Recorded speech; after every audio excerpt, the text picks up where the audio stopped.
ఎందుకు ఏడుస్తున్నావు? ఏమైంది నాన్న? ఎందుకు ఏడుస్తున్నావే? ఏమైంది? అయ్యో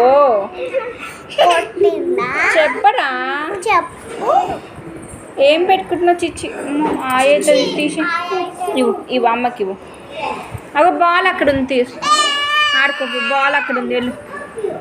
బ్యాట్ అక్కడ ఉంది చూడు. బ్యాట్ అక్కడ ఉంది, బాల్ అక్కడ ఉంది, తీసుకుని ఆడు. ఆడుకో బన్నీ. తీసుకున్నాలే, పో ఆడుకో. ఏమైందిరా? అక్కని ఎందుకు అట్లా అంటున్నావు? ఏమవుతుంది? అక్క ఎక్కితే బండి ఎక్కితే ఏమైంది? ఏడిపోతున్నావు? ఎందుకురా ఏడుస్తున్నావు? 15 ఏమైందిరా?